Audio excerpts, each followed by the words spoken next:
I don't know why I'm excited, but I'm even more excited than you are, I think. That's pretty exciting.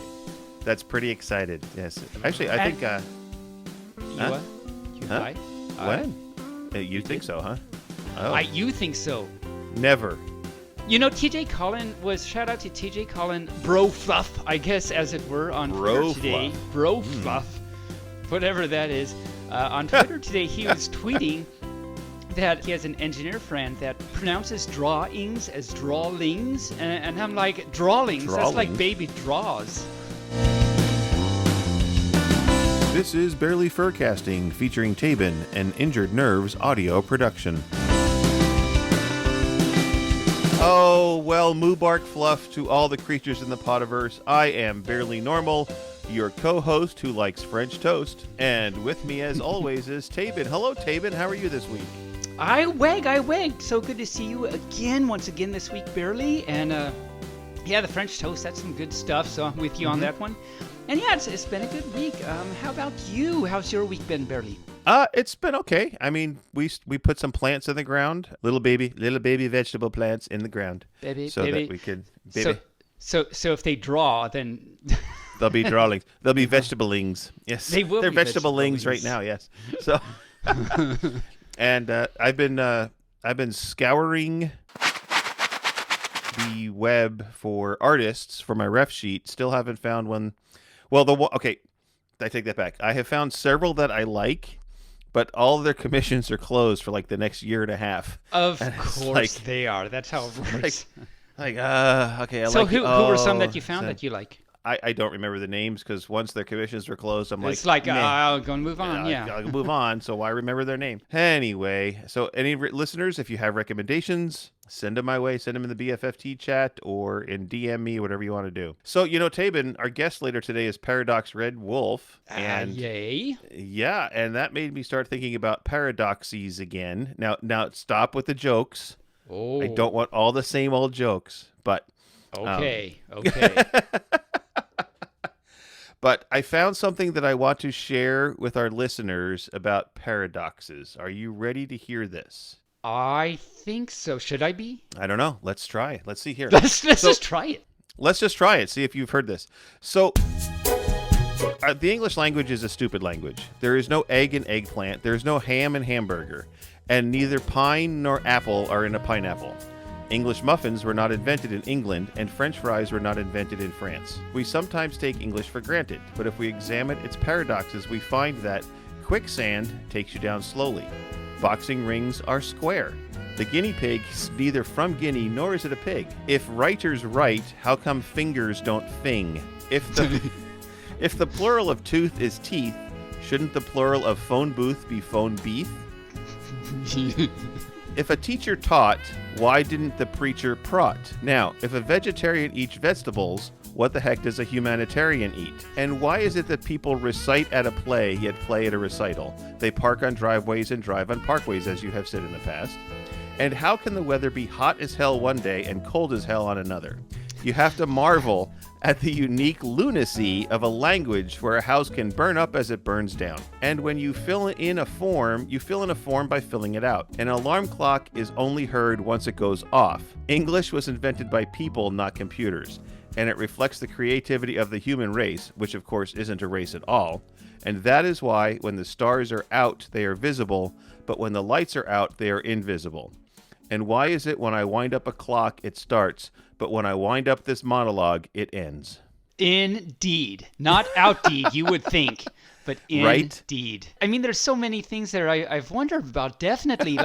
And especially the alarm clock thing. I've always wondered, why does it go off? I don't...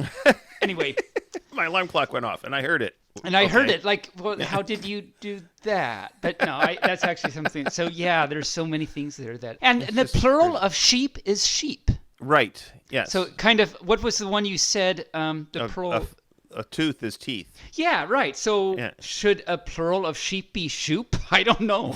Right, exactly. Our challenge this week for Furs is to dance. Just dance. Just do it. Send us a little clip on BFFT chat of you dancing. Just dance. There you go.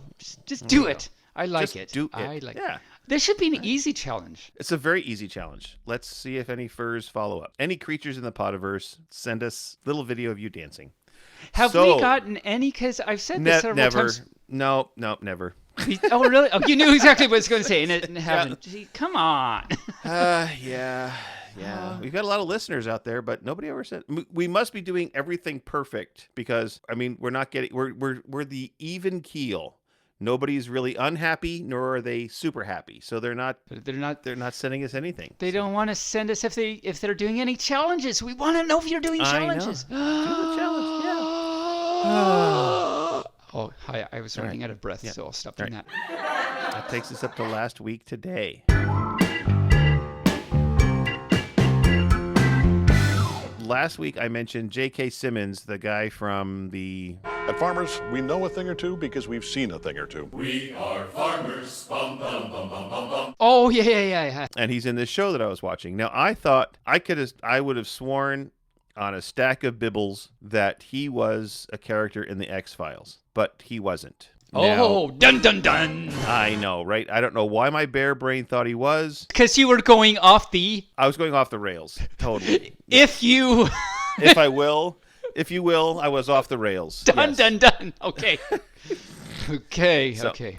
And then you mentioned in our Furries in the News section about the furry-owned tap room in Bothell, which we were trying to get them to come on our show as guests. And you said on their menu that they offered and I'm going to pronounce this like you pronounced it, a charcuterie.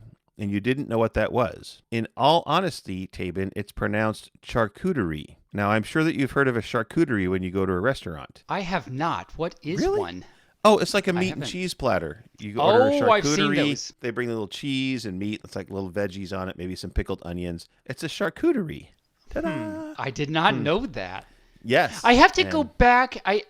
So what was J.K. Simmons on? Because he thought he was on X-Files. Was he on anything that we know of besides the commercial? He's in a lot of movies. He played the dad in Juno. Okay. He played... he's got a long and varied actor pedigree. Pedigree. Yes. Like a pedigree, if you will. Dun, dun, dun. So, do you have anything for last week today? I do not. I know. You've been a busy pup this week. It's been busy, but yeah, I haven't had too much time to reflect. I am so behind on listening to her.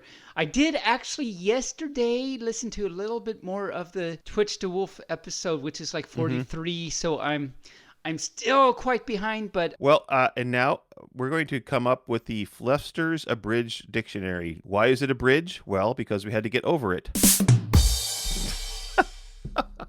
So we started this season because this is episode 2 in episode 2, right? And so we started last week. For any fur that doesn't remember or didn't listen to it, apparently Taebyn, that is me. My name is Taebyn. I'm a pup. Apparently, bark. Indeed, not outdeed. That is definitely not an outdeed. No. That's an indeed.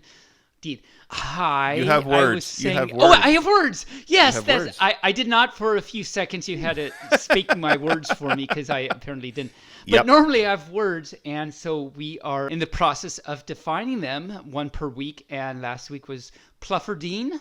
And this week, what is this week's word, Barely? This week's word is flungledangle. That's a word I might have said at one point. I don't remember when, but I could see that happening. Now, it is a noun. It is defined as a catastrophic use of the language which could have been avoided by proper schooling in the fluff language. Oh, that's schooling. Most of the time, it's referring to words that are used improperly or out of context or in the extreme wrong sense. For example, Taebyn sometimes uses the word moo bark fluff as a verb when it should be used as a greeting or a goodbye word. Oh, to moo bark fluff. That's not out. Right. So in this case, moo bark fluff would be considered a flungledangle. Okay, I flangle-dangled. No, flingle-dangled. I flingle-dangled. A flangle-dangle is an entirely different thing, which we will define later on. Okay. There's lots of little nuances, as it were. As it were. Don't get off the rails. Don't. Dun, dun, dun. Oh, poor listeners. You have to just listen from the beginning, or all these in-jokes will not make any sense whatsoever. Whatsoever. Whatsoever. Is that, I don't know, is that a month like after September but before October? It's September or whatever word you just said. I don't even know what word I just said, so maybe someone will write in and tell us. I hope so. And mailbag. I'm also going to classify this now in season 2 as not only the mailbag, but in the chat. So if Mailbag in the chat. Mailbag in the chat. So if you're in the FFT, the BFFT chat on Telegram, great. If you're not, then join. But Yeah, that was good. I like that. That was good. just very simple. It's an open all there chat. is to Come it. on and join in. Yep. It's easy logic. So there was a discussion recently about ferrets and weasels. I remember seeing that. Yes, yes. I don't think, was there any consensus to... There was a consensus. They're different animals, yes. They're They different are. species. And are they in the same phylum or something? I don't know. They're the phylum, I believe. Yes, they're in the same family. Is that phylum? Is family and No, phylum the phylum same? is there's 7 things, and kingdom, phylum, and family, I think, are different things in the hierarchy. In the hierarchy of life? Is that what that is? We'll go with that. I think so, sure. Okay. What are the other 4? You knew 3. What are the other 4? Oh, wow. There's kingdom, order, phylum, family. I don't remember, but there's 7 of them. 7 This of is them. okay. So write this down for the next week's last Something week for today. next. Yes. What are the 7 things in the kingdom? Yeah. And I mentioned Species is one of them. Species. Sorry, Okay. that just came to me. You remembered, yes. So weasels and ferrets are in the same family, but they are different. Weasels are tinier, more aggressive. Ferrets are cuddly and friendly and tend to be held as pets a lot. And tubes. They are commonly known in the furry world as tubes. Tubes or furry snakes. Or long boys. Long boys, yes. So that's what a ferret is. And the reason it came up was because their fursona is a black-footed ferret, and he refers to himself as BFF. So he thought it was really cool that he was in the BFFT chat. Yes. Yeah. And then I said in the story in there that I would tell a story about how a weasel peed on me once. Oh, well, that's exciting. I think I wag. I guess we'll find out about that.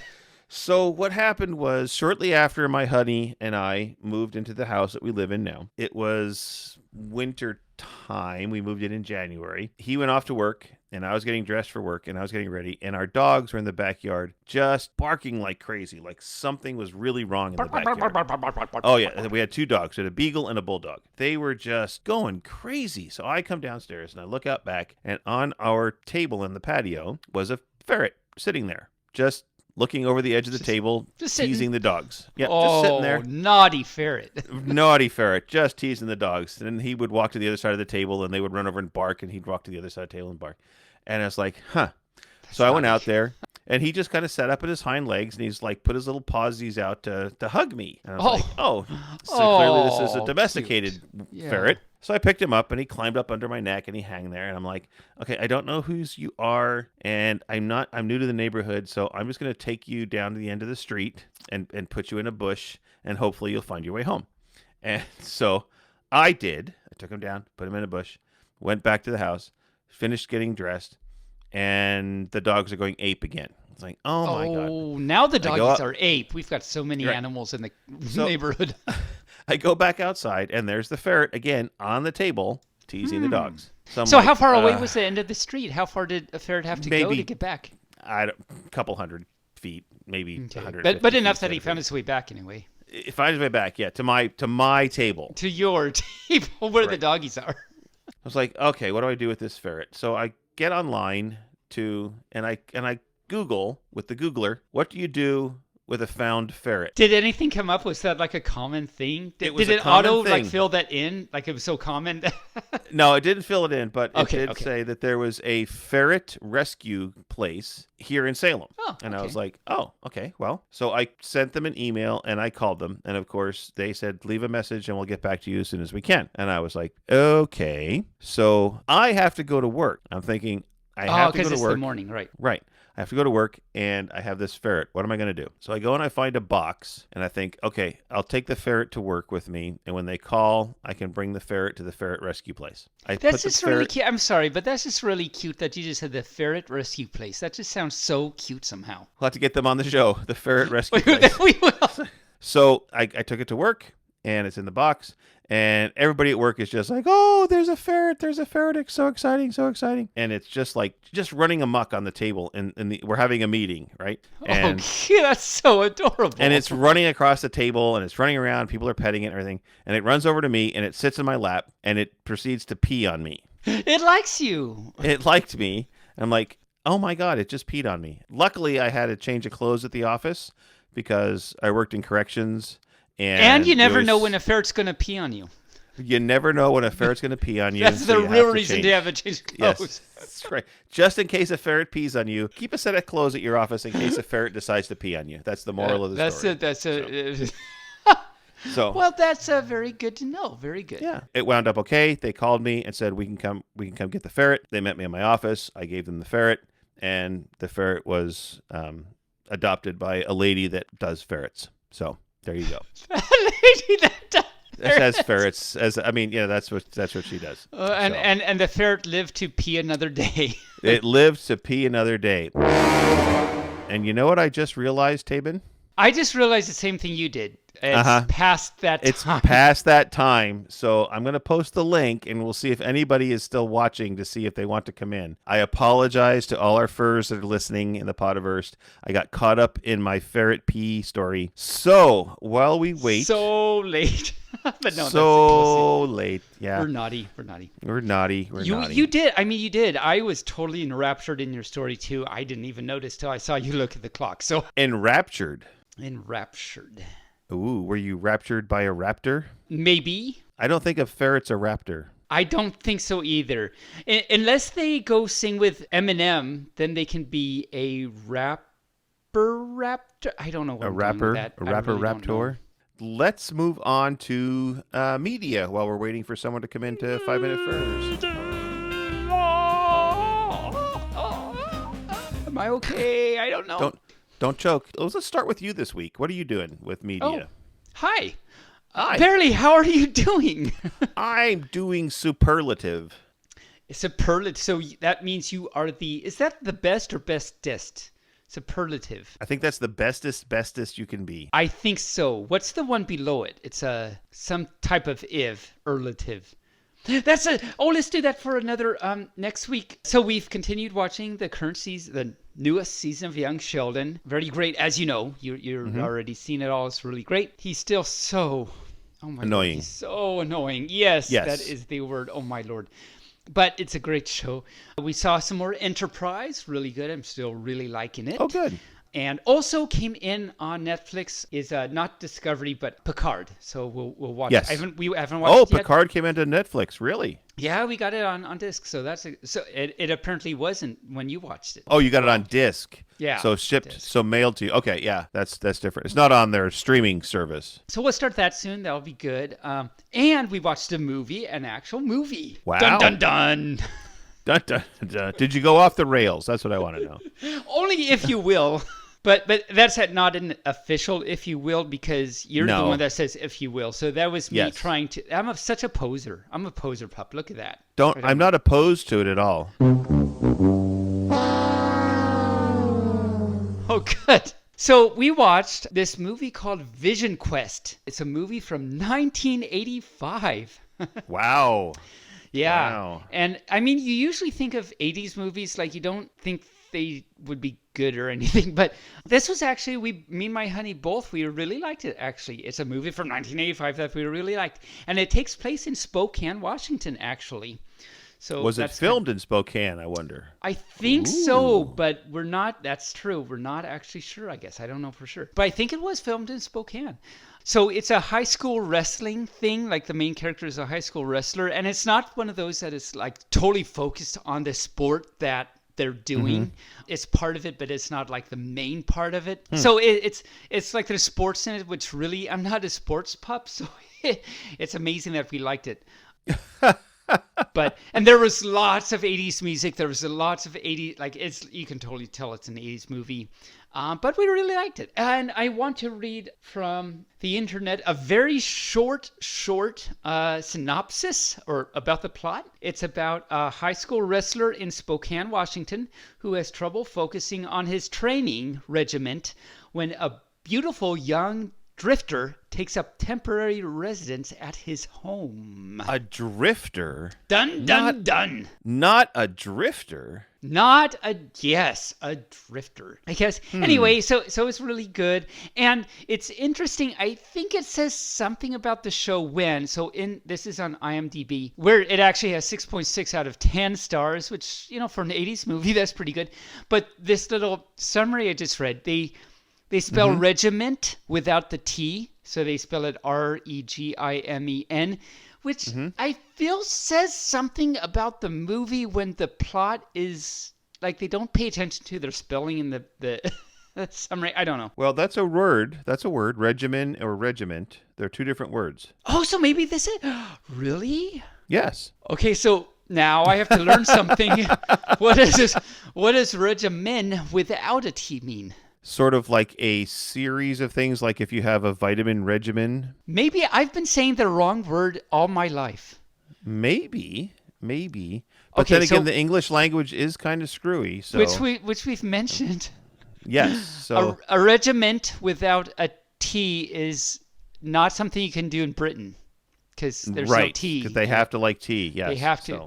So what's a regiment then? A regiment with a T is like an army group. I have been using the word wrong all my life. Okay. So you've heard of regimental? That is like a group of army people, and they're being regimental. They're being focused and gracious. Oh. Yeah. And a regimen is like a training regimen, like when you're going to do karate or jujitsu or judo. You have a training regimen. So I've always said regiment when it comes to what you just said a regiment is. So, wow. There you go. My fluff brain is blown. So they actually did it right. They did not misspell. I apologize to anyone that wrote that. I really doubt you're listening to this podcast, but if you are, I apologize to you for that. You get one more CEU for listening to our podcast today. Yeah, you do. I know I do. Nobody came into 5 Minute First, so we took the link down. So you watched this movie and it's a regimen. So then what happened? Hold on. Holding on. Oh, it had 57% on Rotten Tomatoes. I guess that's it. Rotten tomatoes, you say? I do have a question for you. In terms of media, have you ever seen The Brave Little Toaster? Oh, years ago. Oh, you did? Years ago, yeah. I didn't see it recently or anything. That was just a question I had for you. Okay, all right. Yes, I've seen it years ago. Okay, good. I think I was a teenager when that came out. So that's an 80s thing also, I believe. So I and my honey watched Mortal Kombat on HBO this week, the new Mortal Kombat that came out. It's a very good remake. This is the third time they've remade that movie. Really? Yes. And it's very, very, I cannot stress this enough, very graphic. But it's based off the video game? The video game, yes. Have you played the video game ever? No. Okay. You have not played the video game. So have you seen the video game? I've seen snippets of the video game, but not a whole bunch. The video game is very graphically violent as well. And if for listeners that have played Mortal Kombat, the fatality scenes in the game have been recreated on the big screen in real life, much like the video game. So, and is this rated 5 and up or something? 5 and up, 5 PGs and up. It's definitely so. I think it's rated R. So somehow when I think movie made off of a video game, I think it should be rated G or something. But apparently that doesn't happen. No, I think the video game is actually rated mature 17 or something like that. I mean, you got to be. Yeah. So. I want to do that again just for Moritz, I think. Am I a wooing? It sounds So like I'm a wooing. I had to tell you, Moritz gets a kick out of us mentioning him all the time, and I think we've mentioned him on every episode the last 6 weeks somehow, some way. Okay, well, Moritz, you can kick yourself now, I guess, because you get a kick. Yep. And then we watched another movie called Tenet. Have you heard of this movie? I have not. It's a very paradox central movie. In fact, the name of the movie is a palindrome. Oh. So it's the same forward or back, Tenet. Kind of like race car or Outlet Stella called Ed Stella. Yes, those things. I'm sorry. Those things, yes. Oh, you derailed me on that one. Dun, dun, dun. So you have to pay attention to this movie. It's 2.5 hours long. Oh, my cow. And if you have to get up to use the restroom or make a sandwich or do anything, pause the movie, because it's a movie about going forward and backward in time at the same time. Oh. That sounds complicated. It's very complicated. It's a Christopher Nolan film who has done great things like other movies along this line, which I can't think of right now. Which has done other things. Oh, no, he did Interstellar. Oh, okay, cool. And he did the Dream movie. What was the Dream movie? Inter Sheepston. Yeah. That's the South Park. Yeah. The Inter. That one. Yeah, okay, I know what you mean. Yeah. That one. So he likes to play with time in his movies, and he outdid himself on this. Now, this movie was set to be released right before the COVID lockdown, and so it got released in the theaters like the day all the theaters were shut down. Oh no. So you couldn't go see it there, and then it kind of came out on Apple TV, and it kind of came out in the movie sections, but then it finally came out to and we could watch it. So if you have a chance, and like I said, you gotta pay attention. We knew that we had to pay attention, so we did not enhance our viewing with any podcast fluid or anything like that. So keep that in mind. And of course, I can't help but think about, I don't remember when was or what episode it was that I talked about time travel and paradoxes with that and stuff too. And that took some thinking. So a whole 2.5 hour movie of that. It's going to take some thinking. Yes. So anyway, that brings us up to our guest. So anyway, let's get to our guest. And who is our guest this week, Barely? Well, our guest this week, as we mentioned before, is Paradox Red Wolf. So let's join the interview already in progress. Oh.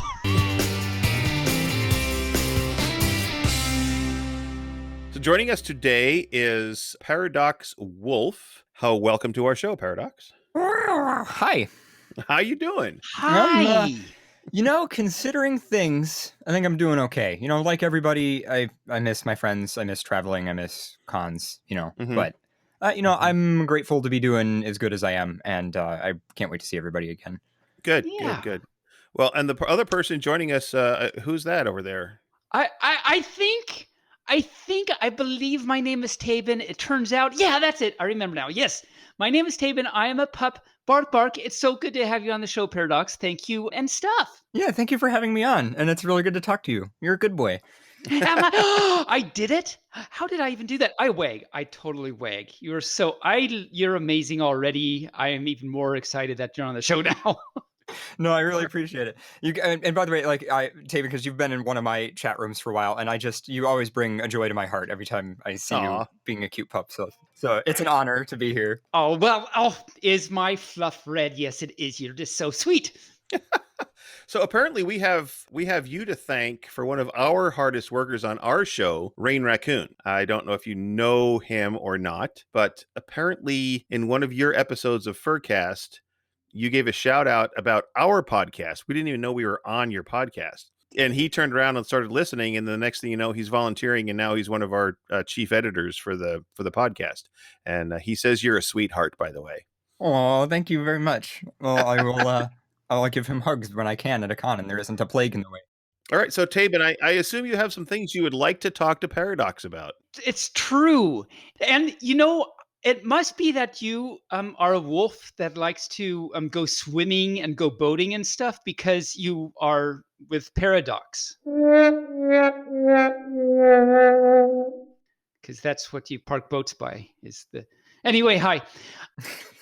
I've not heard it said that way before. I got to admit, I've heard pair of socks. I've definitely heard like pair of docks, but I've not heard like the boat analogy. That's a new one. If you have not listened to our podcast, it is full of puns, and brace yourself for the rest of the evening. I'm good.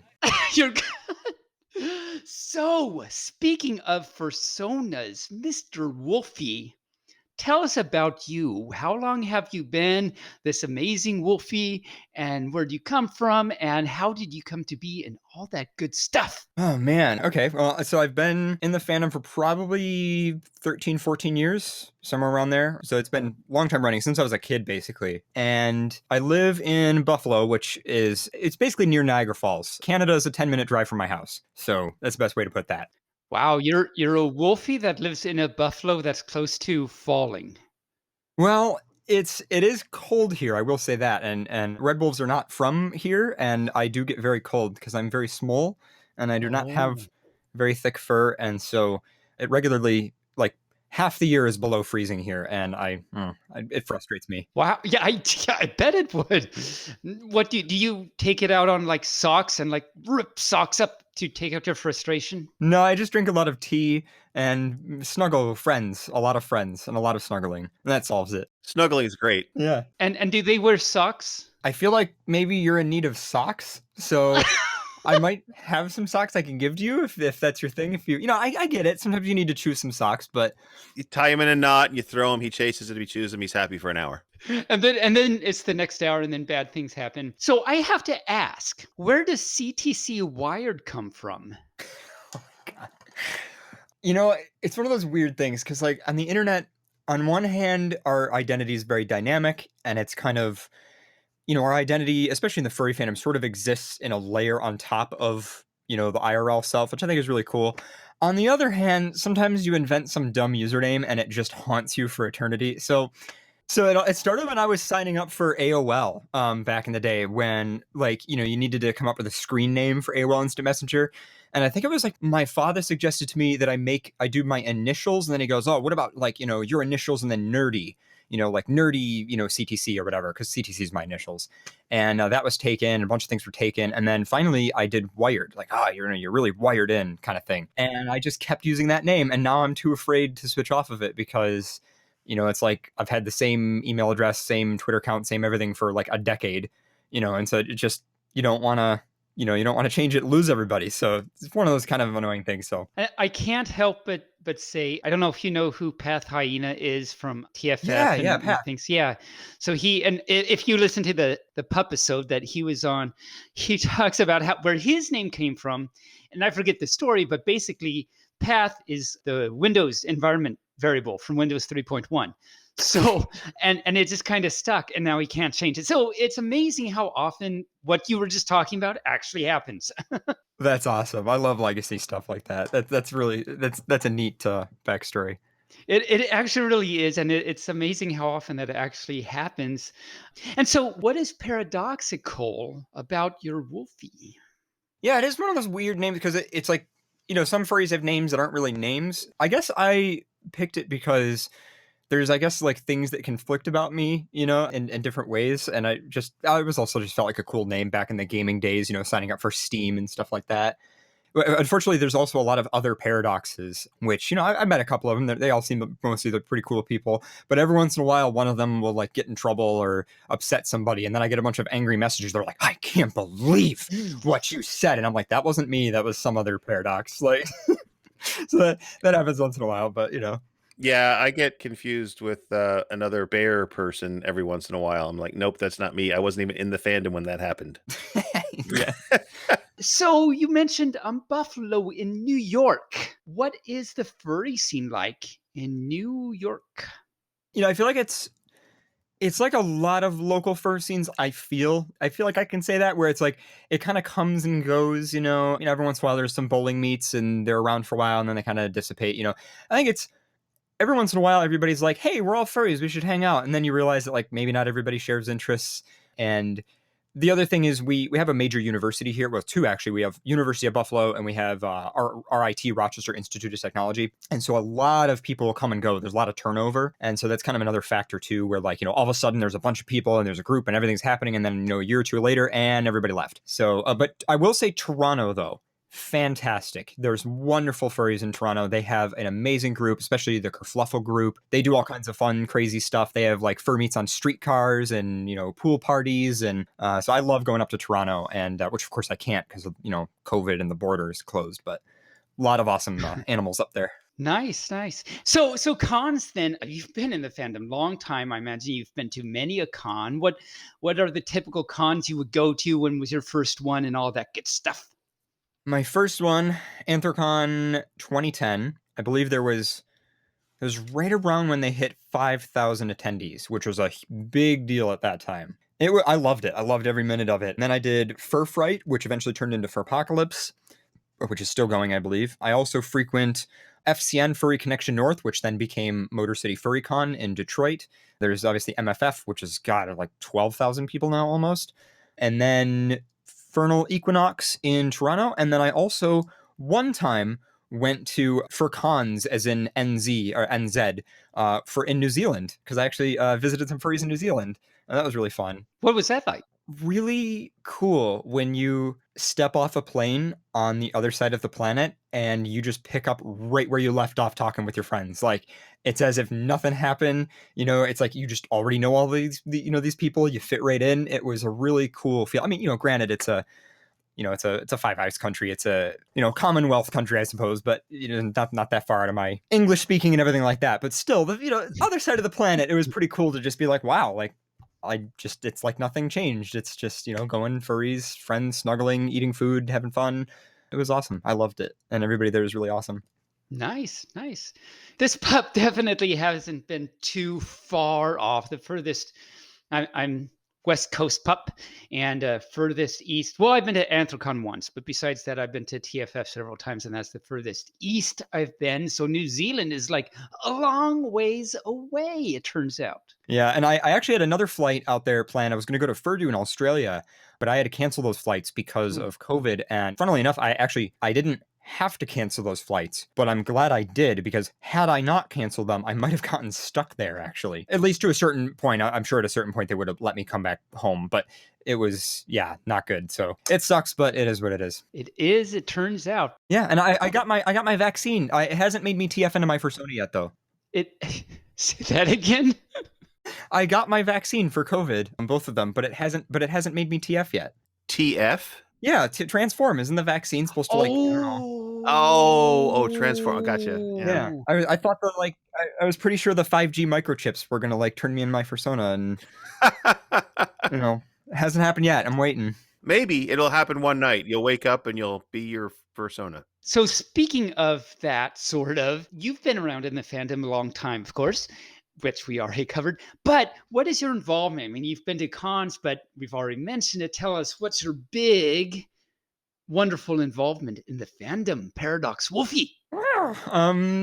Pretty much being a nerd and audiovisual stuff. I do a lot of volunteering at cons, staffing and stuff. I'm the director of video for Anthrocon, director of video for Infernal Equinox, and video assistant at MFF, I guess you could say. Technically, I brought gear, basically, that they used. I don't really work MFF that much because I much prefer to hang out. So you had a bunch of gear and they said, hey, let's get you.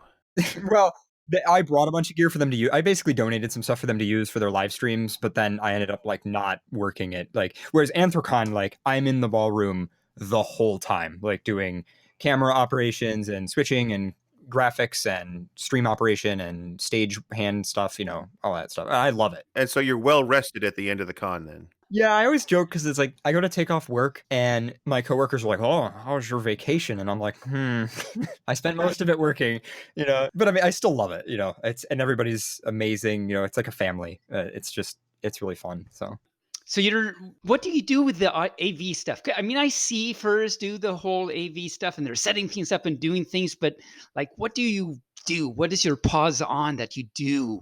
That's a really good question. And I'm glad you asked that, actually, because I'm a nerd. So primarily video workflow stuff, things like graphics playout, live stream operation. So at Anthrocon, we had really nice broadcast cameras. And with broadcast cameras, there's generally somebody that needs to sit in the control room, so to speak, and you use like color charts and you balance the cameras. You make them like depending on the lighting and the angle, you black balance them, and you keep things looking really good. So I usually kind of dabble in a little bit of everything, helping camera ops, charging batteries, running cables, designing the workflow, stuff like that. So it's kind of, you dabble, obviously when you do the live stream stuff, you got to deal with a little bit of audio too. Most AV people kind of know a little bit of everything, but it's mostly been camera, video editing type of stuff. Definitely can see how you're running around with your fluff not cut off, but attached, because we don't want to detach your fluff, but running around with your fluff attached the whole time. Yeah, I get to sit there and push buttons with my paws and wag, and it's fun. It's fun to push buttons. I wag. So anyway, speaking of XPN, what is that? Not sure how you segue that into XPN, but okay. He's a pup. That's how he segues anything into anything. So XBN stands for Xana Broadcasting Network, and the TLDR, it's basically just me and a group of friends having fun with production stuff. Originally, XBN and Xana, my kind of group of friends started out with like online gaming, like Steam games and Counter-Strike and, modding, Gary's Mod type of stuff. Then it kind of, as you grow older and you get into the furry fandom, and then all of a sudden, things develop, it kind of, the name shifts, and that's kind of where the name came from back in the day. The name Xana comes from two things. One is it's a Greek goddess, I believe, and the other is it is the name of a computer virus in an old children's television show called Code Lyoko. That is something I did not know. Yeah, it's on first glance you would think it's an anime. It's actually a cartoon from France, although sort of I guess the definition of anime sort of works for it. It was like one of those kind of Cartoon Network like imported shows, and it's really cool. And it's about a bunch of kids that go into a virtual world and fight evil, basically. It's a typical kids show, but it was good. I kind of used that name for my Counter-Strike maps, and then it just kept going. That sounds a lot like a recent show on Netflix called The Hollow. Really? I'll Yeah, have to check it out. check it out. That sounds like the very similar plot. But I want to say something. Your nerd is hanging out real big right now. Oh, yeah, I have a thick nerdiness with many C's. You have a thick nerd. Yeah. Thick. Yeah. Thick. Yeah. How many C's? It's like there's thick, and then if there's 3 C's, it's thick. It's very German. But yeah, so basically it's just my friends and I doing shows and running chat rooms and just general online stuff, and it's just kind of stuck around. We have a Discord server type of thing. It's I don't know, it's just the name. To be honest, I'm kind of surprised we haven't come up with a better brand sometimes, because it's a little weird, but it's just what we've ended up. Because for the stuff we do with our shows, and especially with Furcast, we had a lot of infrastructure that we developed, a lot of servers, a lot of hosting, and we kind of needed a name to put all of that under, from an operations standpoint. And so that's kind of what the branding became, is sort of the network, so to speak, which makes it sound way more serious than it really is. Did you copyright it and make it an LLC so you could write it off on your taxes?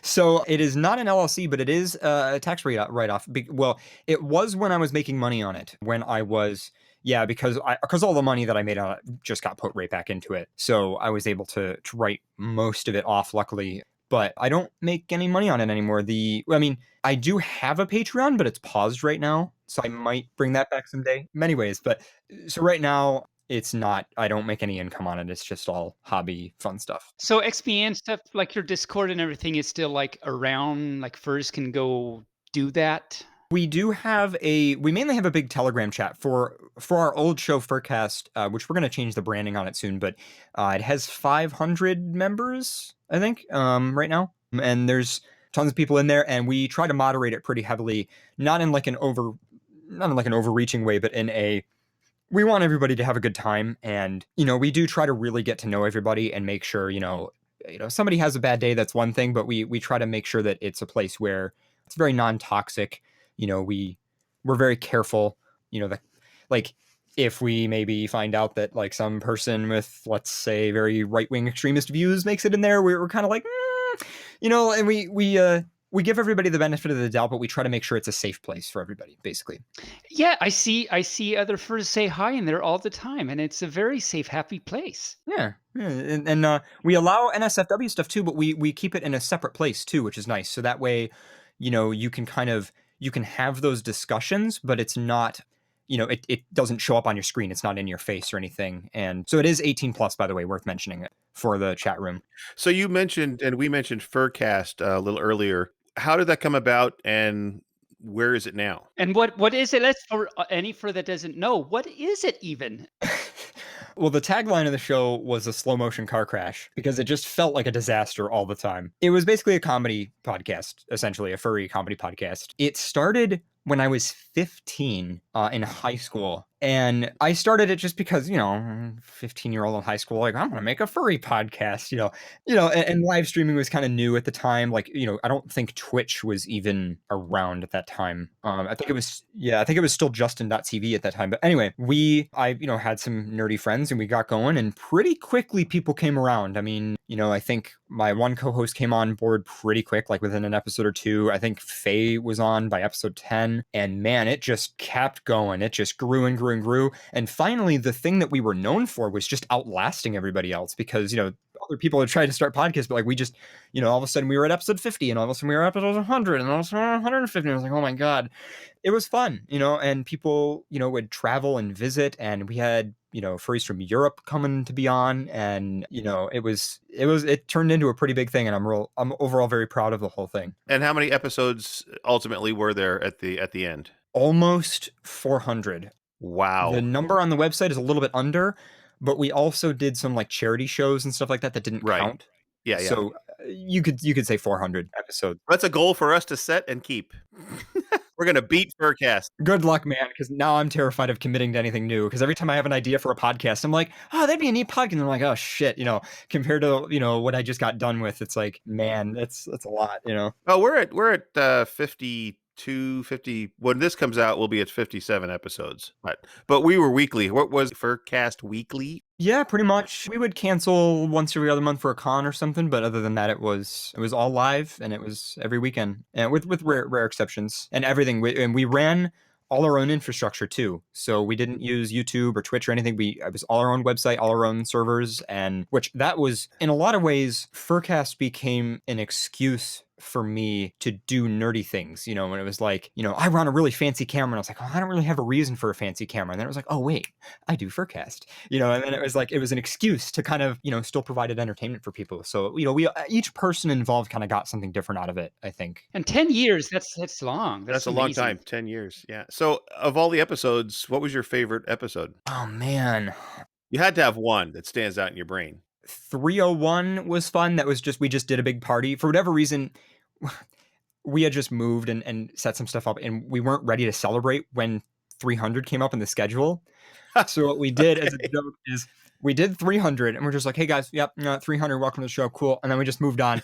And then all of a sudden, 301, we were like, yeah, 301. And we had like shirts with Furcast 301 printed on them. 301, and nice. Branding, and for whatever reason, like we just went nuts with it. And people were like, why 301? And we were like, but 301, man, come on. Because why not? Yeah. But yeah, we had a lot of fun, Do you ever think it'll come back? That's a hard one. Well, maybe not in the same, I would say, a couple years from now, there might be some kind of a resurgence or a comeback or, something like that. I think for now, I think everybody needs time. I think we all, especially we kind of ran it into the ground near the end. And I think, that's a thought that's been in some people's heads to start something new. But the other part of the other issue is because that brand, we were so consistent with it and we worked so hard on it, and there was so much involved and so many people involved and there was money involved and everything. It's kind of hard to continue that in a way that isn't disingenuous to what everybody originally loved about it, and so like there's no trademark or anything. Like, technically, like if Faye wanted, for instance, he could start a show and I'd be happy to help him promote it. But it's, would the fans enjoy it if it wasn't the same as it used to be? It's like, I think that's why it would be best to have some time and then maybe a comeback type of thing. And in the meantime, everybody kind of works on different projects. I think that's probably the way it would be. And that makes sense. I mean, it's a lot of work, as you know. And do you find yourself a little relieved that you're not doing it anymore? Oh God, yeah.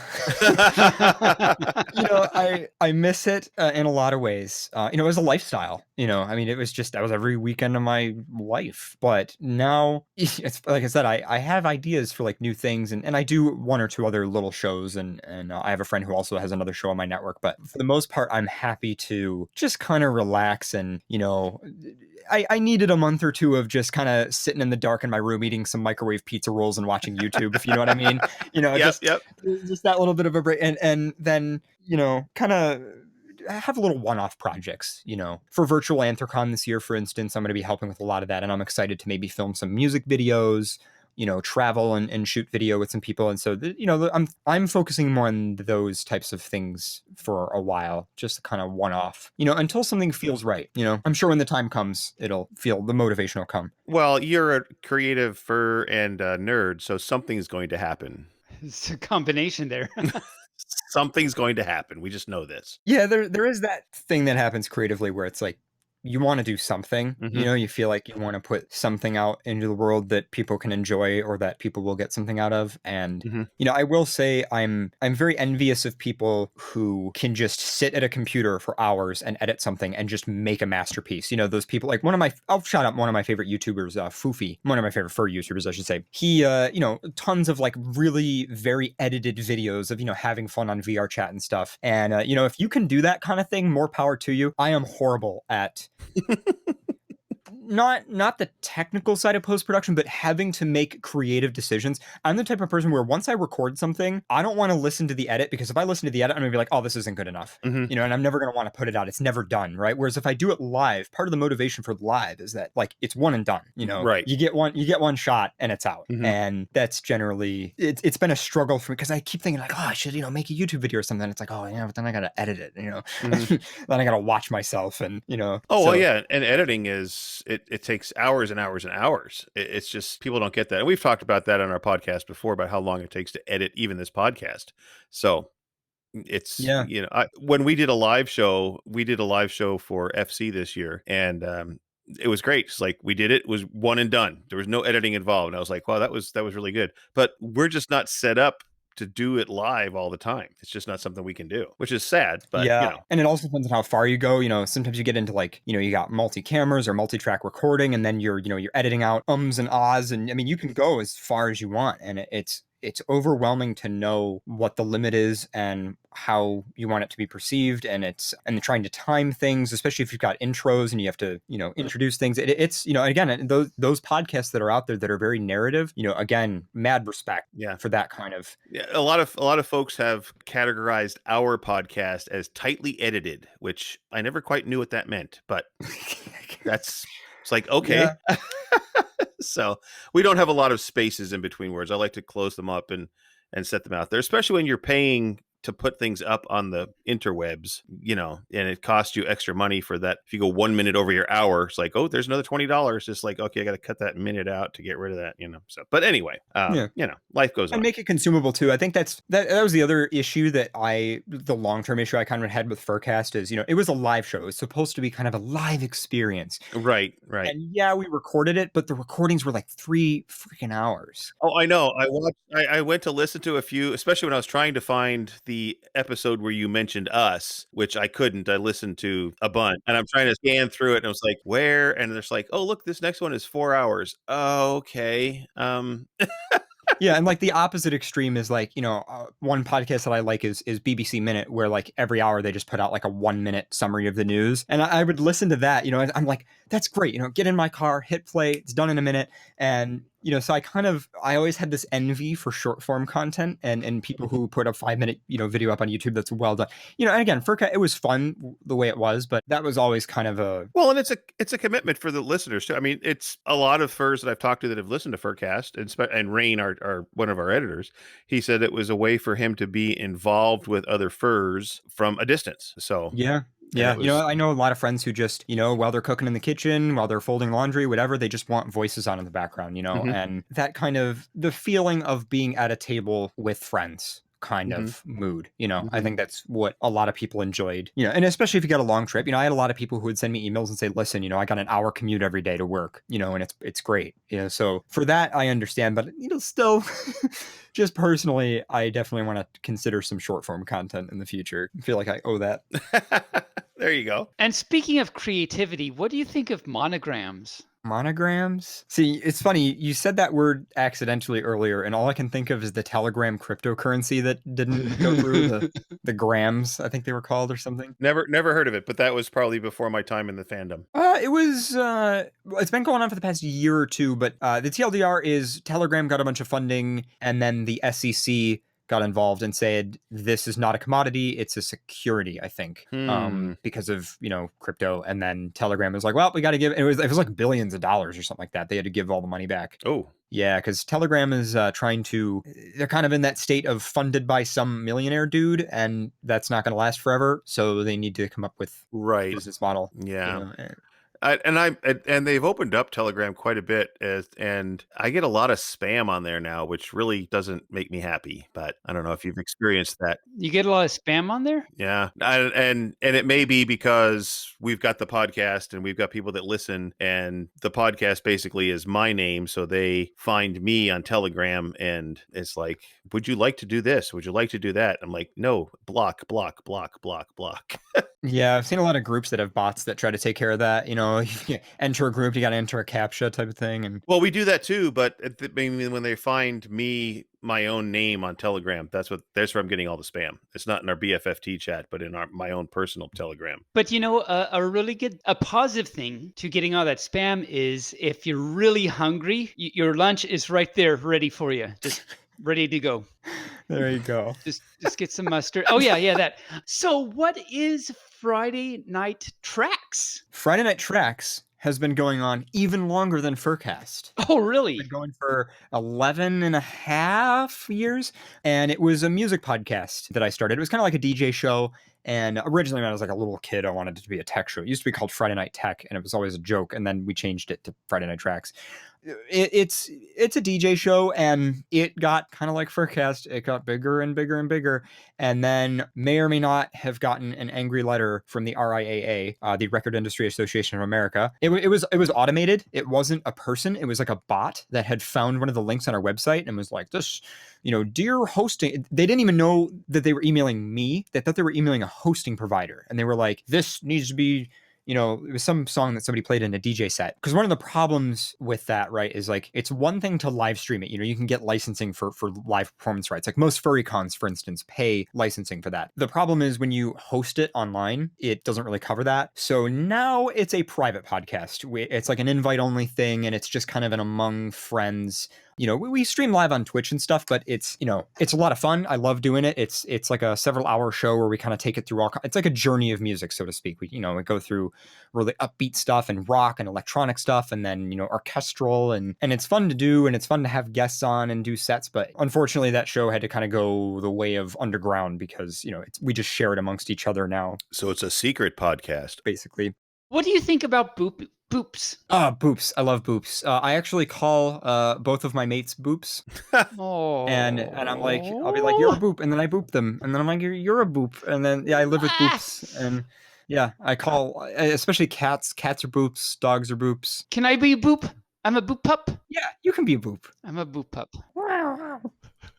You make a little fun. You're a little kitty wolfy thing. Yeah, I actually used to be. I had a bit of cat in my persona when I first started out, and I was like 16. A little bit of cat. He's got a bit of cat in him. Yeah, it was one of those typical things where your persona fluctuates a little bit. But I kind of settled on Red Wolf because we're small and we like warm climates, and we're very friendly and snuggly, and we don't really howl. We kind of just. That is adorable. I wag for your thing you just did. do it again. I want us all to hear it again. Hang on a second. I gotta try to like drink and get my, because I have to do it with my throat, but I do like. I kind of like make a little silly growl. Like that's like half the fun of being a furry is making dumb noises with your friends. Mm-hmm, mm-hmm. I love that dumb noise. It makes me happy, pup.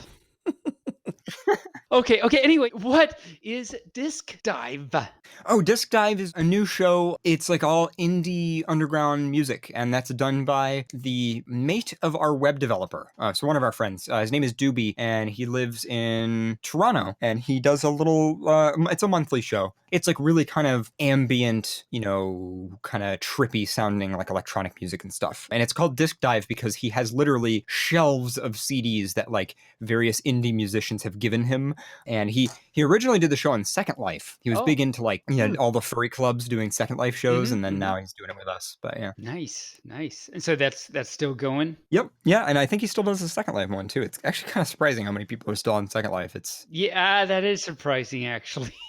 yeah, you can make a living. Yeah, it's true. So just to recap, where are all the like social medias and platforms and technology, and where are all the things we can find you and your stuff? And there's just so much. I think we need to recap with just that list. Sure, yeah. Well, paradoxwolf.info is my main site, and I have links to kind of everything there, like, links to the different Twitters and FA and the podcasts. And so our worth mentioning with our podcast stuff is like, although we go overboard with like the professionalism and the quality of the stuff we work on, it's also very like back burner. We kind of work on it when we feel like it. We're like, we should do a new podcast, and then 6 months later maybe we do it. It's like the websites are around, and we're always tweaking things and working on them and trying to improve stuff. So that's kind of where that's at. Nice. Yeah. And are you ready for this? Yeah, I'm ready. I'm ready. I'm sitting here. I'm ready. Are you a gamer? I thought I was a gamer until I met gamers. Oh. Oh, yeah. Grew up on Nintendo stuff, moved on to PlayStation stuff, then PC stuff, Counter-Strike, Quake 3 type stuff, I'm big into Portal, love the Portal series. I love the lore of those games. Same thing with Half-Life, love a lot of the Valve things. I play a couple of indie games here and there. 140 is a great one, little kind of synesthesia music platformer. And I'm trying to remember, Night in the Woods was good. That's a classic. Oh yeah, I love. Oh, what's his name? How can I forget his name? The gay foxy. Oh yes, Be Gay Do Crimes. How could I forget his name? Be gay, do crimes. I love him so much. How could I forget his name? That sounds like that could be his name. Be gay, do crimes. It's a French name. Greg. His name is Greg with 2 G's. Greg. Okay. Yep. People screaming at their podcast player. You're right. Yeah. It's like, it's Greg. It's Greg. Damn it. But yeah, that's kind of the way I am. It's like every, year or two, I dabble. It's like, like with the movies I have seen, I am a movie buff for those movies. And I'm the type of person, when I dive into a game, I want to know everything about it. I want the lore. I read every article. I read every Wikipedia thing. I watch videos on YouTube of people explaining the plot, but then I don't play games for a while. Every once in a while I play golf with friends. That's always fun. That game is, half the fun of that game is that it's so broken. It's super buggy. Which is great, because it's just, it messes up constantly while you're playing. You'd have to restart, or, somebody gets kicked off and you're like, well, bye. But it's fun. So yeah, I probably dabble. Okay. What games should I look into, like on Nintendo Switch or Steam or whatever? Well, there's this old Windows 95 game called Pajama Sam, and in those games you get to collect socks. So I feel like that would be great for you. I think that would be a perfect game for Taebyn at this point. I will look that up. Windows 95 Pajama Sam sounds great. Yeah, it might have been Windows 98. But they've recompiled them. You can get them on Steam now. They're kids games, but it just came to mind because you kept talking about socks. Well, I think socks are the new Easter eggs for our podcast. Did you find the socks? They're not Easter eggs, they're socks. Yeah.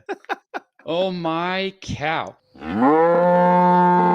So, is there anything else that you would like our listeners, we have more than one these days, to know about you or Furcast or your stuff or socks or monograms even, or anything you want us to know about you or stuff related to you? I don't know. Yeah, that's a hard question. I think maybe like a dumb motivational thing, like get out there, and go to cons and stuff. But really, I think what's cool about furry is that any type of person that you are, anything that you are interested in, there is somebody who, for better or for worse, will agree with you and will go right along with you, and I think that's one of the cool things about it. And, I've seen some people who, especially because of the pandemic and VR chat, I'm really happy to see all the cool VR chat stuff. My only thing would just be like, I do still want to go back to cons though. And I've met a couple of people that are like, yeah, I don't really think we need cons anymore. And I'm like, what? Oh no. We need cons. We definitely need cons. It's the thing where, I think that's probably the biggest thing I would say, especially to anybody who's, young listening. Like, you will find your place of belonging. And if you are a nerd or you are passionate or you are super interested in something, you can find people. And that is the thing that I have learned about furry. And, it's just that kind of connection that you can build on top of the whole furries being ahead of their time with the kind of identity complex thing. I feel that's probably the other coolest thing about furry that I would say is like something I celebrate a lot, something I talk about a lot, is that I think like the whole kind of extrapolation of identity. So I talk about this a bunch, so my friends probably think I'm a broken record, but like, there's the LinkedIns and Facebooks of the world, right? Where like everybody's, real name, real face, you're entirely defined by your demographic, and furry is kind of like the polar opposite of that, where like your identity is completely dynamic and it exists on like a completely different plane from reality. And we sort of, our culture sort of bridges those two realities.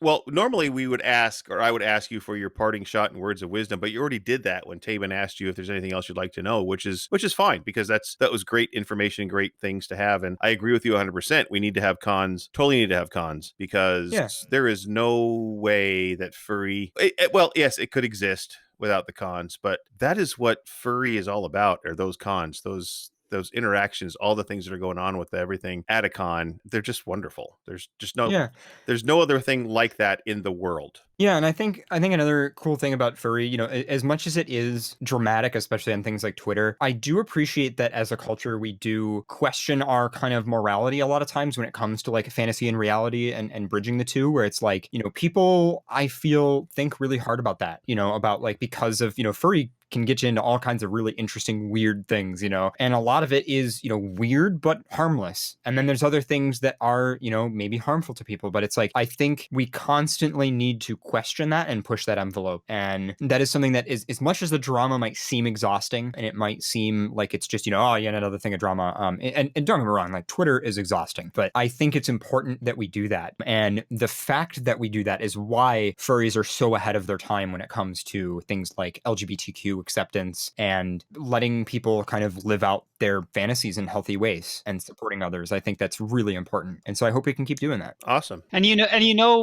your friends will never get that mail if you don't push the envelope into the mailbox. Yeah, I'm going to put socks in the mail and I'm going to send them to you. Okay, good. I wag. I totally wag. I'm one excited. sock a day in the mail. Okay, I'm limited now. So I'm a limited pup. Well, everybody listening, Paradox Wolf, thank you for coming on to our show. It's been a pleasure to have you. Great chatting with you. You have a great voice for podcasting and radio, by the way, if nobody's ever told you that. Oh, thank you. You're quite welcome. I'm always spending time on that. I'm always tweaking things and I'm always trying to learn and, so, but and not only sound quality, but also behavior. I do listen back to episodes and I'm like, oh, geez, I sound like, I'm always trying to like think about how can I position myself better or change my behavior, or always questioning that. Anyway, well, we hope to see you at a con someday. God, yeah. You'll be the guy, you'll be the wolf running around, which we won't even notice because you'll be like dressed in black and running around in the dances doing AV stuff. So yeah, well, I'll just always come visit AV. And by the way, most of the AV crews, we're all nerdy. We're all snuggly nerds. So if anybody is ever curious, we're always happy to explain away at anything, backstage stuff. And if you want to find Taebyn, I guess I'll just follow the trail of socks. Follow the trail of socks, yes. Or go to any dance and look on the stage, and there he will be. Very simple. I love that, by the way. And by the way, really quick on that, I just want to say at Anthrocon, we've had a struggle with that, with dancing on stage, because there's certain safety issues and there's security and there's... Oh, I got in trouble for that. The one year I went, I got in trouble. But I just want you to know, from an AV crew perspective, we do everything we can to make sure we can still safely allow that, because we all love it. We love when you guys do that. It's so much fun. It just feels like we're all together like a family when everybody's dancing on stage. And so, and the stage itself can handle it, by the way. You can drive a car on most of those stages, but just in terms of, people maybe getting pushed, people getting hurt, so we So, if you ever do go to a con and you want to get up on stage, follow the rules, listen to security. But other than that, have fun. All right. Well, thanks, Paradox. I think we're going to let you go because I know that it's a late night for you, and we're going to do some wrap-up stuff. And thank you very much for being on the show. Yeah, thank you so much for having me. Yeah, thank you so much, and can't wait to hug you tight with Posies in the fluff sometime, and that's exciting. And could you please, just for me, if nothing else, give us the amazing sound that you Wolfie do? It's like that. It's like. Oh, I'm so excited. I wag. All right. And we would like you to say our new word to all our listeners as a way of saying goodbye. Moo bark fluff. Yes. Moo bark fluff. There you go. All right. Thank you. Thank you. Moo bark fluff to you, Wolfie. See you later. Moo bark fluff to you. All right. Bye now. Thanks. Wrap up the Paradox. Wow, Wrap up. he's a great fur, I have to say. I was looking forward to this discussion with Paradox, and it did not disappoint. Good. No, yeah, he was a lot of fun to talk to. Lots of energy. As you said, really great voice for this stuff. And the cutest little Wolfie sound thingy. I loved it so much. Paradox Wolfie, if you listen to this once again, thank you for that, if nothing else. We love that little sound, yes. But yes, very, very fun to have. And for our new thing on our podcast now about socks, find the socks. Find the socks. No, yeah, he was lots of fun to have on the show and to talk to. Very knowledgeable, very obviously prolific in the furry world. Been around a long time. What do you say, 13, 14 years, something? Something like that. But he started his first podcast when he was 15. So yeah, that's more power to him. Wow, that's a lot of fluff right there. So yeah, no, good stuff. Can't wait to hug him tight with the posies. Yep. All right, so that takes us up to Furries in the News.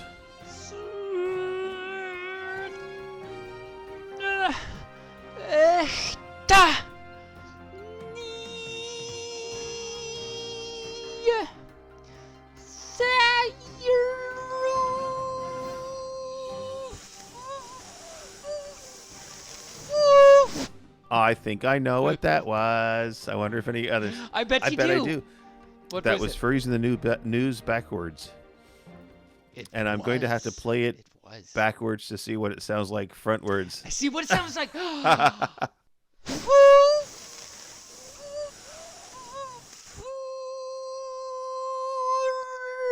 Yes.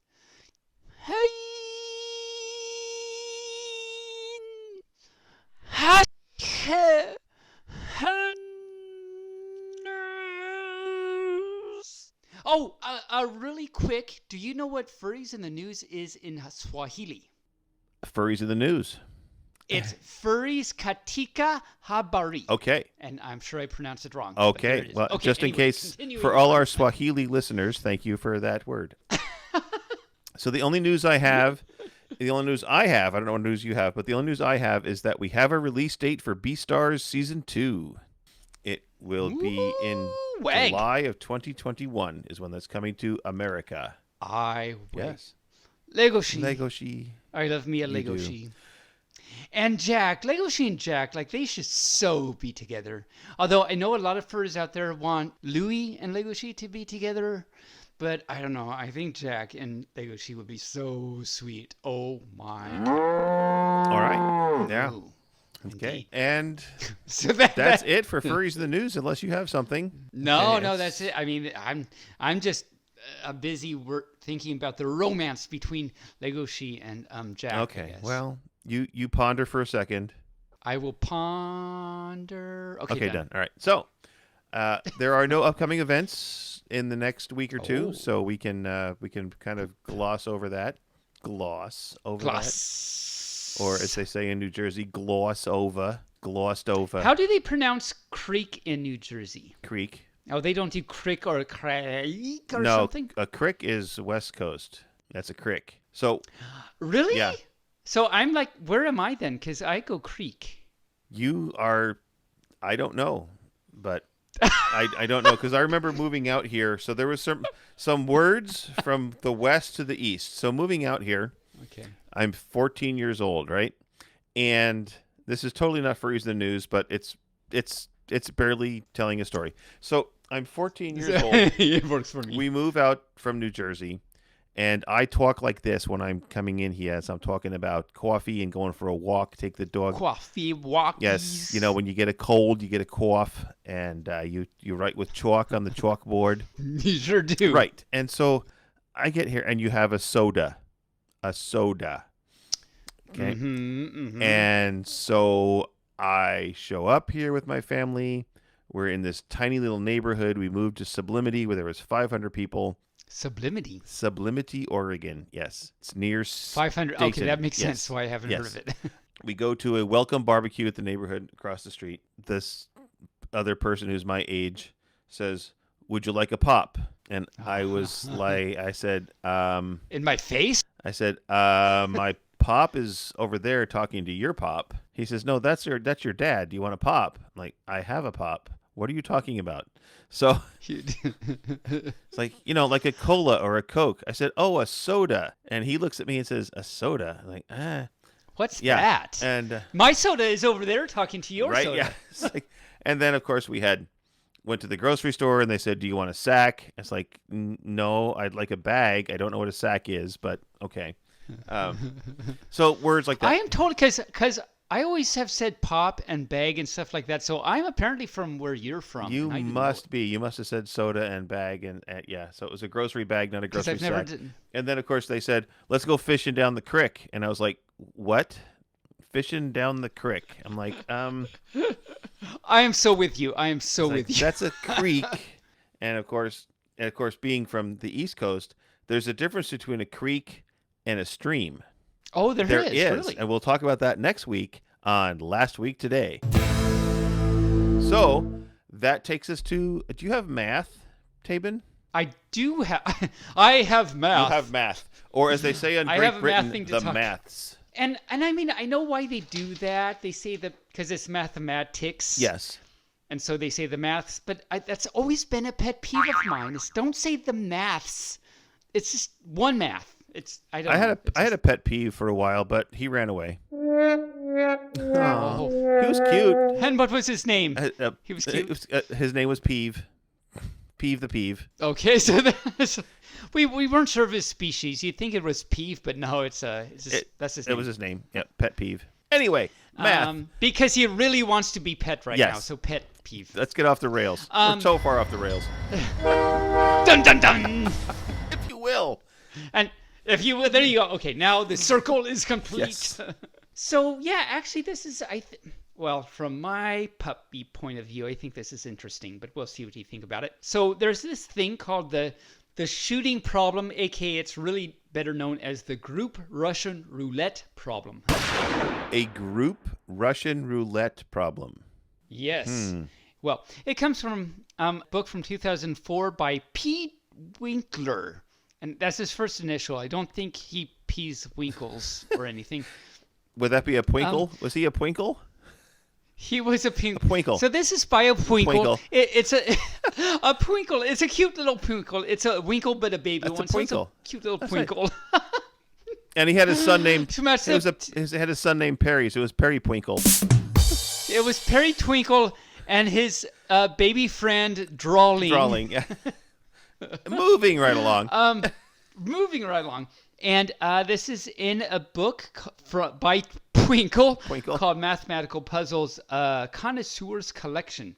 And so this is actually a really pretty recent little probability type puzzle that came up in 2004. And it actually wasn't solved until 2017. Wow. In a 26-page paper too, and I should say their names, so shout out to Tim van die Brugge, Wouter Kager, and Ronald Meester. A paper by them, 26-page paper, where they... Meester? Isn't that a type of cheese? Meester. That's Munster. Munster. Not to be confused with the Munsters, which is a 1960s television I was just thinking that. That was a long time ago. Connect the dots. You're creepy and you're cookie. Anyway. Yeah. You're a creepy cookie. What? No, that's not the song. That's not the song. I'm a creepy cookie and you're a happy Wookie. omelet. Oh, Wookie. I don't know. Okay, so anyway, So in this paper called The Asymptotics of Group Russian Roulette, Okay. put out in May 2017, they solved this thing. And so let me tell you about this thing, which is pretty interesting, I think. So and so instead of using like real guns, let's just use laser tag guns so Okay. that no one gets hurt. Good How's call. that? Good call. So we have a bunch of furs standing around, say 10, 25, I don't know, a bunch of furs standing around in a circle, and they have laser tag guns. Okay. And they all have a gun, and they all shoot at a random other fur In the group. once. Yes. So they in the Yes. group. So they don't shoot at themselves. They just randomly shoot one other fur at the same time. So this is all simultaneous. Okay. There's multiple rounds. So like say every 10 seconds they do this. So after 10 seconds they all shoot, and okay, done. And then another 10 seconds they shoot, and done. And every time they hit some fur, the fur is out. You know, that makes sense to how the game would work. Yes. And they're a dead-on shot, so they're either in the next round or out the next round. Okay. And so, for example, and so we wonder about the probabilities about after one round, after two round, after how many rounds some fur is left standing. And in the end, there will be either 0 or 1 left standing if this just keeps going on. Correct. So, for example, if there are 2 furs, what is the probability that there is a survivor after, say, 1 round? 0. Exactly, They because each shoot each other. randomly they shoot each Because other. there's only Exactly, 2 of them. Yes. exactly. They're not going to shoot There's themselves. only 2 of them, and Yeah. they don't shoot. The logic stands. Yes. So the probability that there's any survivors is 0. Now, if there's 3 of them, you can draw out, and I did this afternoon. I just wrote out the possibilities. There's 8 possibilities if there's 3 furs of what could happen. And it's kind of fun just to write them out. And if you do that, 6 of the possibilities, 1 fur is left standing after 1 round. I mean, it only takes 1 round for, there's no 2 rounds there. So the probability that there is a survivor, at least 1 survivor, is 6 out of 8. So that's 75%. Okay. Okay. All right. So now, what if there's 4 furs? Well, there's actually now 27 possibilities, and it turns out that there's a probability of 8 out of 27. So out of those 27 possibilities, eventually, it's not after 1 round, because after 1 round, there could still be 2 furs standing. If you write them all out and try the possibilities, out of those 27, 8 of them eventually, after a few rounds, still survive. So that's a 30% chance that there's still a survivor eventually. Okay. And equals 5. There's 5 furs doing this, and eventually, what's the percentage, the probability that a fur is still left in the end? And that's a 32%. And so this goes on and on and on, and you can think about different things, and it's interesting. So there's 2 main questions here. One is, given a certain number of furs standing around in a circle doing this, and eventually, what is the probability that there is eventually at least like a survivor? And how many rounds does it take to do that? And I say at least 1. There's either going to be 1 or none. So by at least, I mean 1. And the second question is, and this was the original question that was posed in 2004, as n gets really, really big, like go off to infinity. So you get more and more and more furs around doing this in this big, big circle. What is the probability that in the end, like as n gets really, really big, and by n I mean the number of furs, as the number of furs grows to infinity, what's the probability that there is a survivor? Because you could think like, well, when there's only 3, 4, 5, 10, maybe things haven't settled down, but maybe there's a point at which, say, 1 billion, maybe after 1 billion furs are doing this, maybe that's the point at which there is always a survivor. Okay. Because of the combinatorics or something. Or maybe there's not. So maybe, is there a point at which we know that there's always going to be a survivor or not? So that's an interesting question. And it turns out that there is no answer in that. Even though at every single stage there is an answer, like for every 3, and then 10, then 1 billion, and so forth. There is an answer as to the probability that there is a survivor. If you just let the number of furs go off to infinity, that's a lot of fluff right there. If you let it go off to infinity, there is no answer, because the percentages fluctuate. They go up and down, up and down, and up and down as the group gets bigger and bigger. Okay. So there's no end answer. You can't even say a number to that.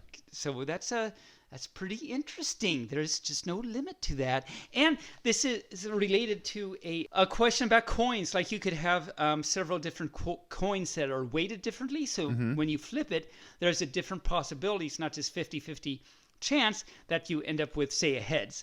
So you can do a similar thing and ask about probabilities that you eventually end up with a coin that has a head left or not, and this has been actually studied for longer. Okay. Anyway, that's my math for the week. I think it's pretty interesting.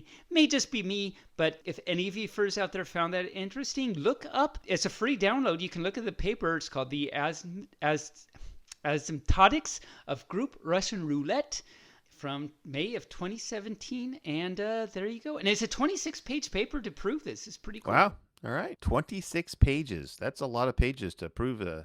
Actually, on that note, you might remember at one episode, one math I did at 1 week, I talked about Fermat's last theorem. Mm-hmm. And I probably mentioned this then too, but the proof, I've seen the proof. You can find it. Guess how long that proof is? If you don't remember me talking about it before. I remember you talking about Fermat's last theorem, but how long is the proof? Like a couple hundred pages, isn't it? The paper is 101 pages. Wow. Yeah. To prove this. It's and I've looked at it, and it's like I understand the first word, which is the. Yeah. and I'm sure we talked about this before too, that at the time when it came out, only 11 people in the entire world could actually understand this thing, because it's just so crazy, mind-blowing. Insane. Anyway, that has nothing to do with Russian roulette. No, it does not. But it's pretty interesting too. It is. Anyway, so I guess that's a shout out to previous episodes. Any further that's interested in hearing me talk about Fermat's last theorem and this amazing proof and the journey that Andrew Wiles went on to get it. 7-year journey. The journey. Go back and listen to that episode. That journey. Not to be confused. The wheel in the sky keeps on turning. There you are.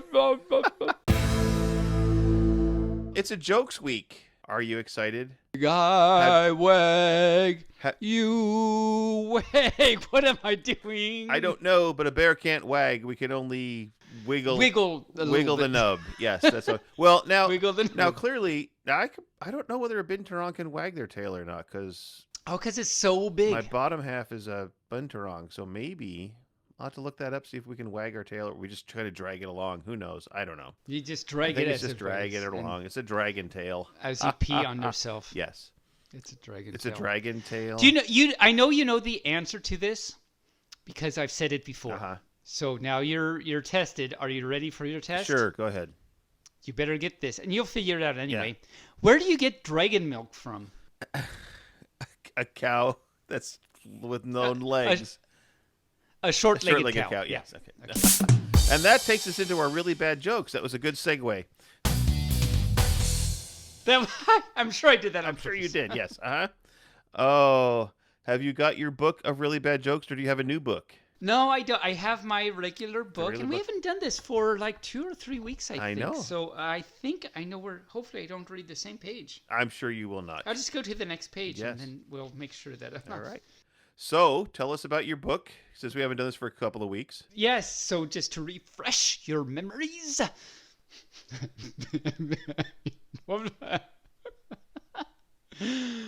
Oh, how are you doing, Barry? I'm doing good. So I want to point out that in our season finale, the section where I just have you laughing for like 3 minutes. Oh, yeah.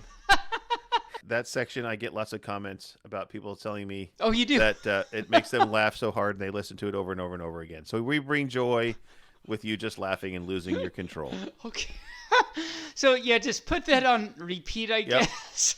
So my book is called Funny Jokes and Foxy Riddles. It's a golden book from 1968. Wow. And it was, wow, indeed. 1968. It was worth 75 cents back then. And the jokes are pretty stupid, I must say.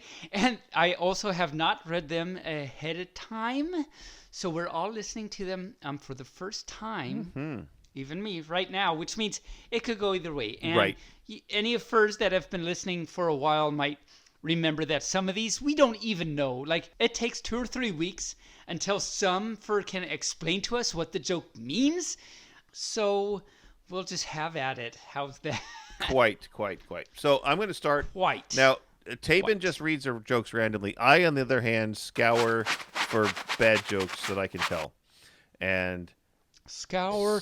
Could you do us a favor really quick, Barry? Sure, what's that? Could you sing the word scour? Scour. Now put it into a sentence and sing it. I have to scour the web for really bad jokes. Why am I doing this? Yeah, no, wonderful. That was beautiful. Okay. Bing Crosby would be jealous. It's kind of sounded like a Gregorian chant. I am scouring the web for really bad jokes. Bad jokes. Anyway, did you hear about the auto body shop that just opened?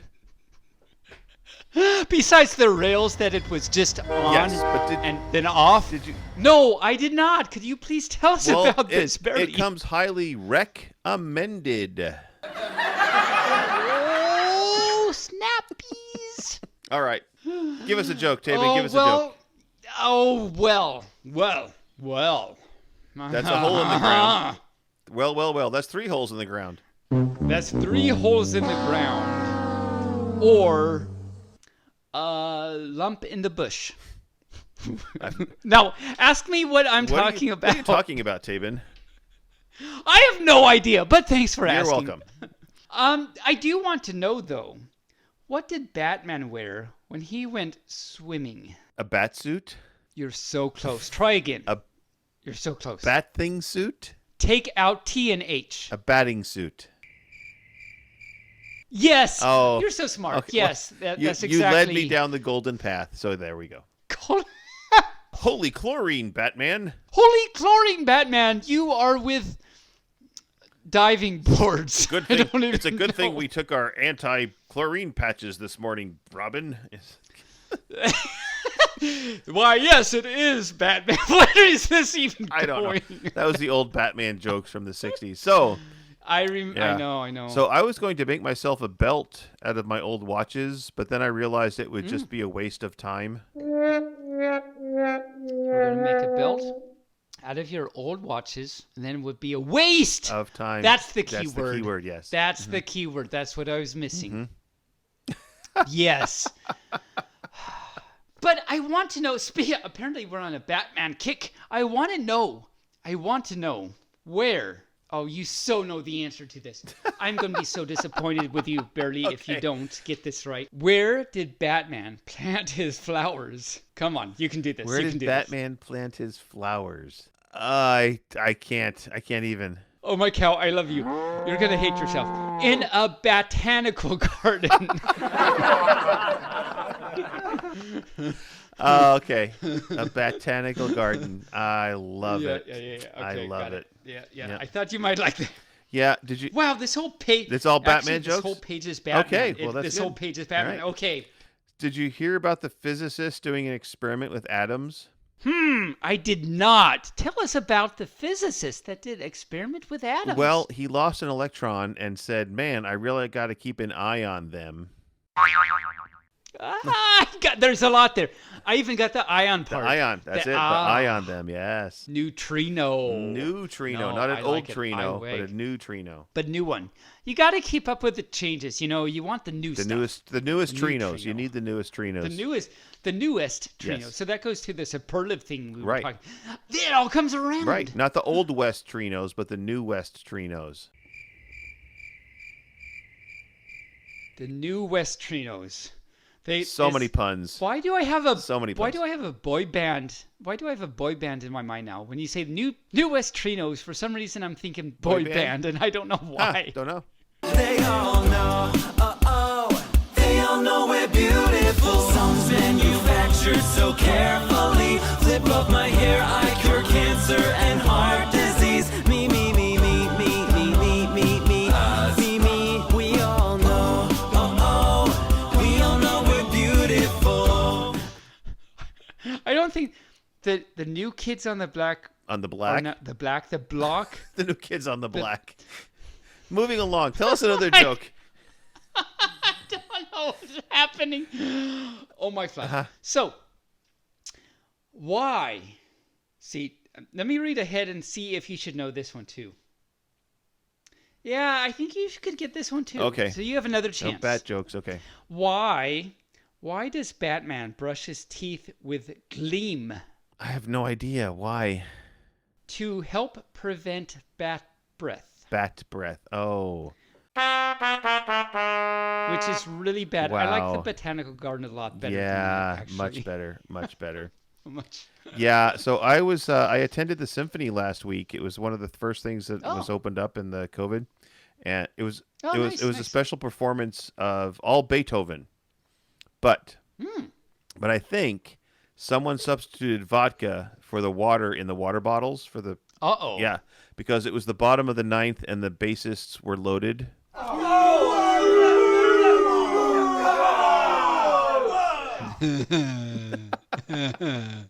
Oh, I see what you did there. Yeah. Oh, I see what you did. Yeah. D-R-R. D-R-R. D-E-R-E, dare. There, yeah.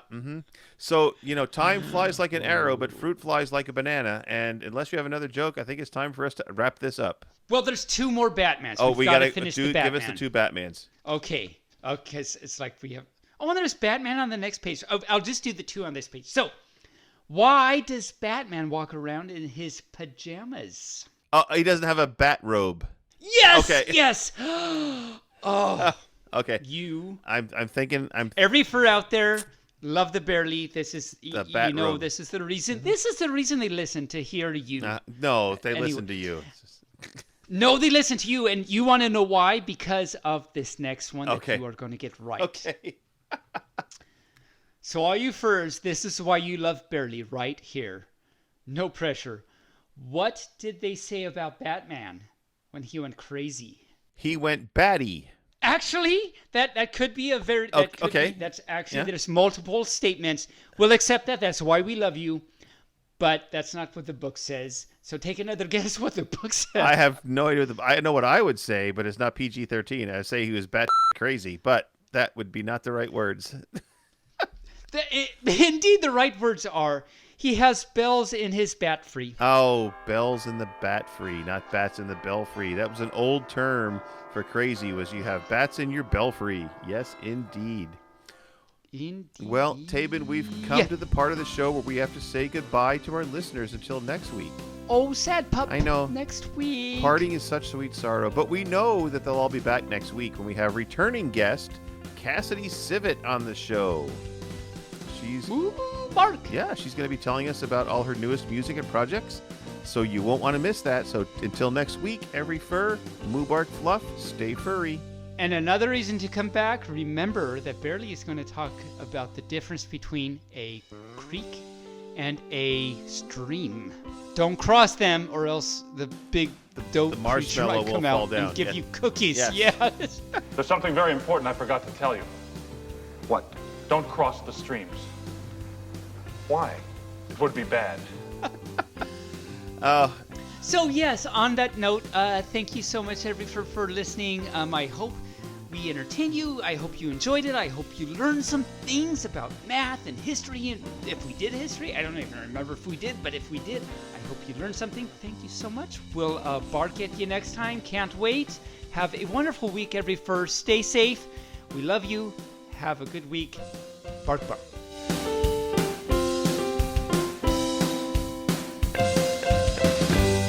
Barely Furcasting is an Injured Nerves studio production and is found on all major podcast platforms or can be heard directly at barelyfurcasting.com. The opinions expressed here are those of the hosts and their guest, and no commercial compensation was granted. The Furcast is produced, recorded, and directed by me, Barely Normal, aka Mike Began, and is edited by myself and our associate editors, Rain Raccoon and Bixby Wolf. This week's interview was edited by Bixby Wolf. Opening and closing theme music, as well as some interstitial music, was created for Injured Nerves Productions for the use on the podcast by our music associate, Regday, with Damian Tanuki. If you would like to hear more music by Regday, you can search for Tweezerbeak on Bandcamp or Hoop Loop Tunes on SoundCloud. Other interstitial and background music by Shane Ivers through SilvermanSound.com, Gator Tots on SoundCloud.com, and the YouTube Free Use Library. You can send us a message via email at barelyfurcasting@gmail.com or on our Telegram chat at BFFTchat, on Twitter on our Facebook page or on the barelyfurcasting.com webpage. The show is supported through donations at ko-fi.com/barelyfurcasting or through Patreon at patreon.com/barelyfurcasting. Thanks for listening. We hope you come back and listen next week.